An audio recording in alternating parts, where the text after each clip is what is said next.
Bonjour tout le monde, bienvenue dans une nouvelle vidéo.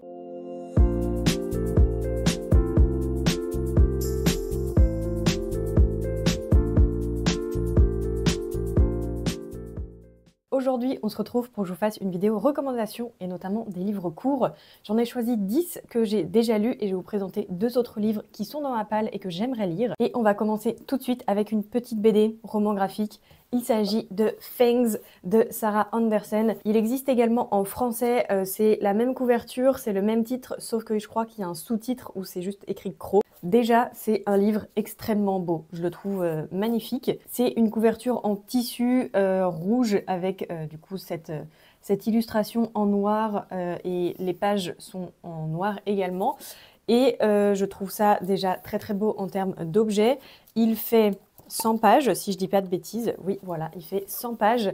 Et ici, on va suivre l'histoire d'une vampire et d'un loup-garou. C'est une petite histoire d'amour. Si jamais vous voulez commencer en anglais, c'est très très accessible parce qu'il y a vraiment très peu de texte. Et on va suivre du coup leur histoire d'amour et c'est très mignon, très drôle. Comme vous voyez là, elle s'habille mais du coup elle voit pas son reflet vu que c'est une vampire. Les dessins et tout, j'avais adoré la lire et j'ai très envie de la relire. Je sais plus si je l'ai déjà fait ou pas. Ça a été une très belle lecture pour moi, donc je vous invite vivement à le découvrir. Ensuite, on va passer au roman.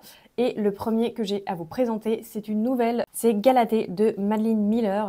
Je vais juste vous lire le résumé. Depuis l'Antiquité, le mythe de Pygmalion et Galatée n'a de cesse de fasciner et d'inspirer des artistes. Mais ce récit millénaire du sculpteur misanthrope, épris de la statue qu'il vient de réaliser, demeure inachevé. Lorsque Galatée est transformée en être vivant par les dieux, elle est réduite au silence par les hommes.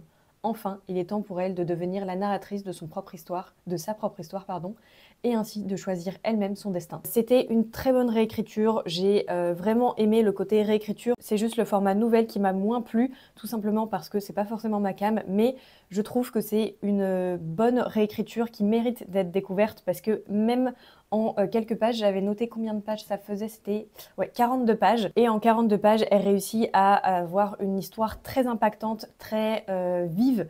Et vraiment, elle va droit au but, c'est assez cinglant. Il y a des trigger warnings, je me souviens plus exactement quoi, mais je crois qu'il y a de la violence conjugale, quelque chose comme ça. Mais c'est quand même un récit un petit peu violent, mais très impactant et qui mérite d'être lu, malgré le fait que moi, j'aime juste un petit peu moins le format nouvelle. Ensuite, j'ai envie de vous parler de Terra Fria de Ana Maria Torres. Ici, il fait 96 pages. Ici, on va suivre 2 protagonistes qui reviennent dans un petit village du nord du Portugal. L'une revient avec beaucoup d'enthousiasme et l'autre y vient, mais avec beaucoup moins d'enthousiasme. En gros, elle vit dans une grande ville et c'est un peu des retours aux sources, mais pas forcément joyeuses, alors que l'autre vit en France et aspire à revenir au Portugal. Et je trouve que c'est un très très bon récit qui compte à quel point ça compte pour certaines personnes le Portugal et notamment le nord du Portugal. Et moi j'ai mes grands-parents qui vivent au nord du Portugal, donc c'est que des coins que je peux reconnaître. Enfin, il y a plein de choses que j'ai soulignées. J'ai corné quelques pages, enfin beaucoup. Et je vais juste vous lire 2-3 petits passages que j'aime beaucoup. Notamment au tout début, la dernière ligne du chapitre Le village. Et c'est écrit « À l'heure du départ, le souvenir a toujours un goût de figue salée ».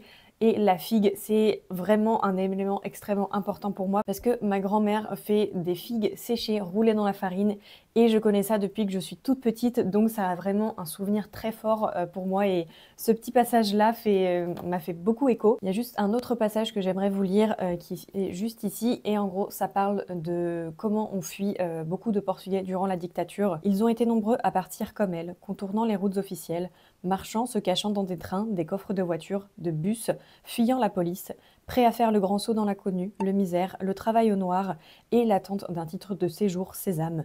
Tant espérer que certains étaient prêts à tout pour l'enfiler dans la poche de leur blouson pour une vie nouvelle. Je trouve que ça résume bien ce roman que j'ai énormément aimé. Ensuite, j'ai un essai à vous présenter, c'est Traduire Hitler de Olivier Manoni. Il fait 128 pages. C'est un essai dont je vous ai parlé quand même assez souvent parce que j'ai énormément aimé, ça a été un gros coup de cœur pour moi. Olivier Manoni, c'est un traducteur spécialiste du Troisième Reich et ici, on lui a demandé de retraduire traduire Mein Kampf de Hitler, et parce qu'il a été republié il y a quelques années, et c'est une traduction qui lui a pris 10 ans, plus de 10 ans je crois, et en fait on lui a demandé de traduire littéralement tout ce qui était le style d'Hitler, ses fautes de syntaxe, et en fait c'était une traduction à l'opposé de ce que doit faire un traducteur littéraire, mais c'était très demandeur pour lui parce qu'il doit traduire des pensées assez affreuses et retraduire quelque chose dans un style qui est assez médiocre, c'est quand même compliqué. Et il explique tout ça dans cet essai de à quel point ça a été difficile,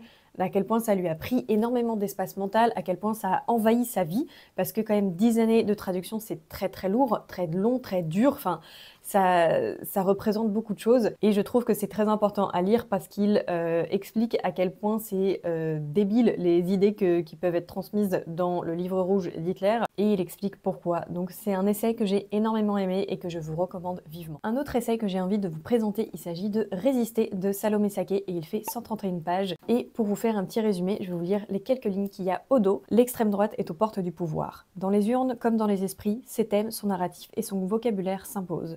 Il est encore temps d'inverser cette tendance à condition de comprendre les rouages de cette progression et de réagir rapidement. Donc ici, Salomé Saké va nous parler de l'extrême droite, de ses prémices, de comment elle a été construite, sur quelle base, sur quelles étaient les idées de base, et à quel point ça a envahi tout notre système médiatique à l'heure actuelle, avec par exemple la glamourisation de Jordan Bardella pendant les législatives, avec tous les edits TikTok, les trucs comme ça là. Et je trouve que c'est une bonne porte d'entrée, un bon essai qui peut vous faire comprendre que c'est important de résister justement. Elle vous donne aussi des clés de comment le faire, et vraiment c'est un très très bon essai à mettre entre toutes les mains. Noël est passé, mais achetez-le et offrez-le à tout votre entourage, vraiment. Et il coûte que 5 €. Ensuite, j'ai envie de vous parler de La fille de la supérette de Sayaka Murata. C'est un roman que j'ai lu en 2023, je crois, mais en tout début d'année. Et c'est un ouvrage qui fait 139 pages. Et pour le résumer, je vais également vous le lire. Depuis l'enfance, Keiko Furukura a toujours été en décalage par rapport à ses camarades. À 36 ans, elle occupe un emploi de vendeuse dans un combini, sorte de supérette japonaise ouverte 24 heures sur 24. Aux grandes dames de son entourage qui s'inquiètent de la voir toujours célibataire et précaire à un âge où ses amis de fac ont déjà toutes fondé une famille. C'est un court roman qui, je trouve, fait un bon état des lieux de la société japonaise et de la pression qu'on met sur les Japonais pour avoir une bonne place, bien travailler. Vraiment, c'est très focus sur le travail et qu'ils rentrent tous dans des petites cases pour que ce soit bien comme ça, quoi. C'est pas bien, je sais pas quel mot employer, mais vous avez compris. Rentrer dans le moule, voilà, c'est ça que je cherchais. Mais ici, du coup, Keiko, elle est très différente. Elle aime le combini parce que ça a vraiment une routine pour elle. Elle sait qu'elle est douée dans ce qu'elle fait au combini, et ça la rassure d'avoir ce schéma-là qui est tous les jours le même, et qui vraiment, c'est récurrent, c'est routinier, et ça lui va bien parce qu'elle sait qu'elle fait les choses bien. Et il y a un nouvel employé qui va arriver et ça va un petit peu tout chambouler. Et ce nouvel employé, bon, c'est un personnage que j'ai pas forcément apprécié, mais j'ai trouvé que les joutes verbales entre Keiko et ce personnage étaient très très drôles.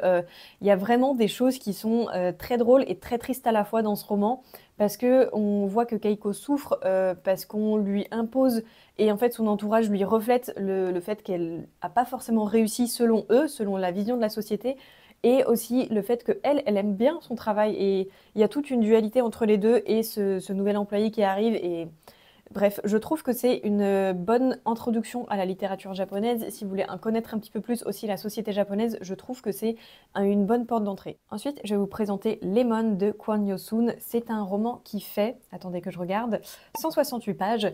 Et pareil, je vais vous lire le résumé parce que ça va être beaucoup plus simple pour moi. Un soir d'été 2002, la jeune Kim Ha-eun, je suis désolée pour les prononciations, je ne sais pas du tout comment on prononce le coréen, la plus jolie fille de son lycée est retrouvée assassinée dans un parc. Le coupable n'a jamais été arrêté, mais dans l'esprit de sa sœur, Da-eun, deux suspects demeurent, un garçon de bonne famille et un jeune homme pauvre et méprisé de tous. Hanté par ce crime, Da-eun va tout faire pour découvrir la vérité avant de réclamer vengeance. Ici, c'est un thriller psychologique où on va suivre Da-eun, et en fait, sa sœur, c'était un peu une fille très populaire au lycée, et ce crime la hante tous les jours, et en fait on va suivre toute sa psychologie. Je trouve que c'est très bien fait en termes de psychologie parce que c'est très fort. dans le sens où on voit au début, quand ça vient de se passer, comment réagit Daoun et comment réagit sa mère. Et en fait, on va la suivre tout au long des années. Je crois que ça se termine en 2016, quelque chose comme ça. Non, 2019. On la suit de 2002 à 2019. Et du coup, on va suivre toutes ces étapes de vie et à quel point ce crime la hante encore et comment il la poursuit, comment il la fait changer psychologiquement et physiquement, parce qu'à un moment donné, elle se transforme un peu en sa sœur, en s'habillant de la même manière, en parlant un peu de la même manière. Et c'est vraiment très perturbant pour son entourage. Sa mère est complètement à l'ouest parce qu'elle n'arrive pas à se relever de l'assassinat de sa fille, mais aussi elle délaisse son autre fille. Enfin, il y a tout un côté psychologique et assez oppressant. J'ai pas pu l'apprécier à 100% parce que j'avais des problèmes dans ma vie personnelle qui ont un peu entaché ma lecture parce que j'y pensais beaucoup trop. Mais je trouve que c'est un roman très intéressant psychologiquement à lire et j'aime bien ce côté un peu haletant, mais ce côté où on n'a pas forcément toutes les réponses à nos questions. Donc si jamais vous voulez découvrir un petit peu le thriller coréen, peut-être que ça peut être une bonne porte d'entrée et je trouve que cette couverture est particulièrement belle. D'ailleurs, c'est Cécilia qui me l'a offert, donc merci beaucoup. Ensuite, je vais vous présenter un livre que j'ai lu il y a très longtemps, puisqu'il s'agit de En attendant Bojangles de Olivier Bourdeau. Et c'est un livre qui fait 178 pages. Enfin, attendez, si je dis pas de bêtises. Bon, mon édition fait 158 pages. Il n'existe plus dans cette édition, il me semble, mais il y a le livre de poche qui est juste là. Je vous mettrai la couverture, mais moi, j'aime pas du tout la couverture. Vous en avez peut-être entendu parler il y a quelques années parce qu'il a été adapté au cinéma avec Virginie Efira et Romain Duris. Je suis allée le voir au cinéma et j'ai vraiment bien aimé l'adaptation. Je trouve qu'elle reste assez fidèle au livre.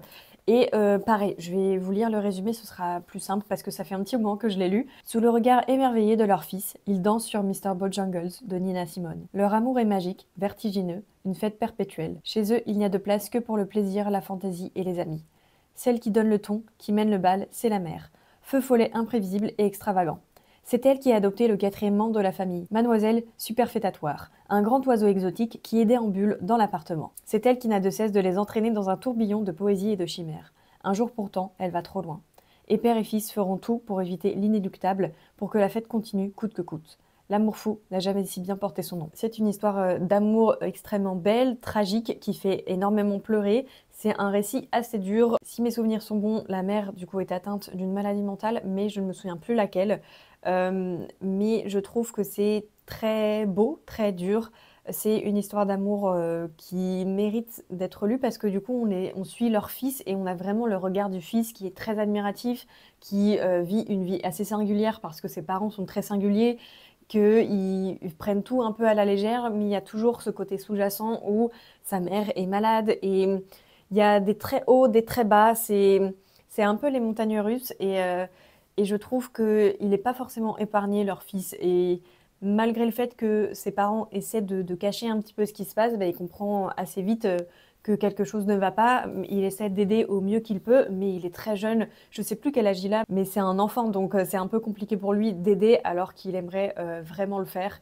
Et vraiment préparez vos mouchoirs parce que je me souviens que la fin, c'était dur à lire et c'était vraiment la chialade intense. L'avant-dernier que je vais vous présenter, il s'agit de Au prochain arrêt de Hiro Arikawa et il fait 184 pages. Hiro Arikawa, je vous en ai beaucoup parlé parce que je vous avais parlé des Mémoires d'un chat que j'avais énormément aimé. Et ici, c'est un roman plus court, c'est un roman choral où on va suivre une ligne de train. C'est la ligne de train Ankou-Imazu qui relie Takarazuka à Nishinomiya, pardon. Et c'est une ligne qui dessert 8 gares, donc on va avoir 8 personnages différents, ou peut-être, non, 16 personnages différents, je crois, parce que du coup, c'est un par gare, aller et retour. Et je trouve que c'est aussi une très bonne porte d'entrée à la littérature japonaise, parce que moi, j'aime beaucoup le format roman choral. J'aime bien relier tous les petits wagons, justement, pour savoir pourquoi celui-ci est relié à celui-là. Enfin, j'aime bien, ça me fait plaisir à chaque fois de lire ce genre de choses. Et déjà, je trouve également que la couverture est très très belle. Et en soi, il s'y passe pas énormément de choses. Juste à chaque chapitre, on va suivre un personnage différent. On va savoir pourquoi il s'arrête dans cette gare précisément, qu'est-ce qu'il y a à y faire, est-ce qu'il vit là-bas, est-ce que il a un événement auquel aller? Est-ce qu'il y a quelque chose dans sa vie qui fait qu'il a besoin de venir dans cette gare et d'y faire quelque chose? Et vraiment, j'aime bien aussi les trains de manière générale. Je trouve ça très apaisant et j'en ai énormément pris ces dernières années aussi, vu que j'habitais loin de chez mes parents, qu'on a été à distance avec mon copain. Donc bon, bref, les trains et moi, on a été comme ça pendant très longtemps. Euh, Ici, j'ai beaucoup aimé l'ambiance, j'ai beaucoup aimé les différents personnages, j'ai beaucoup aimé leurs histoires. C'est c'est très doux et moi, ça m'a beaucoup plu. Et le dernier que je vais vous présenter, c'est le plus long, c'est Le Crime de l'Orient Express de Agatha Christie et il fait 250 pages. Encore un train, c'était pas prévu, mais je viens de m'en rendre compte maintenant. Si jamais vous connaissez pas l'histoire, il y a eu un crime dans l'Orient Express et du coup, Hercule Poirot va devoir résoudre ce crime. Et du coup, j'ai découvert Agatha Christie cette année. Je regardais beaucoup la série télévisée Hercule Poirot quand j'étais petite. Donc, je sais pas, c'est un personnage de fiction que j'ai toujours beaucoup aimé. Et j'ai énormément aimé celui-ci. J'avais lu Le Meurtre de Roger Ackroyd en premier, mais j'ai moins aimé que celui-là. C'est vraiment son plus connu, je crois, avec Meurtre sur le Nil, j'imagine. Et celui-ci m'a beaucoup plu parce que en fait, j'aime bien la méthodologie d'Hercule Poirot, j'aime bien comment Agatha Christie construit ses romans. Et ce que j'aime beaucoup aussi, c'est qu'il y a toujours des petits dessins de représentation. En fait, là, c'est tout le train avec qui loge dans quelle cabine. Là, il y a le cabinet de toilette, oui, plusieurs cabinets de toilette, le siège du conducteur, pardon. Le siège du conducteur, le wagon-restaurant, tout ça, tout ça. Enfin, j'aime bien le fait qu'il y ait ces petites représentations. Et pour celui-ci, j'ai pas du tout voulu savoir qui avait tué cette personne. Je me suis laissée emporter et ça m'a beaucoup divertie. J'ai énormément aimé. Je l'avais couplé avec l'audio que j'avais trouvé sur Nextory, si je dis pas de bêtises. Et j'avais beaucoup aimé le lecteur. Je me souviens plus comment il s'appelle. Si je retrouve, je mettrai le nom juste ici. Et vraiment, c'est également une très bonne porte d'entrée à Agatha Christie. Si vous connaissez pas la méthodologie d'Hercule Poirot, en fait, il nous laisse quelques indices, pardon, assez peu.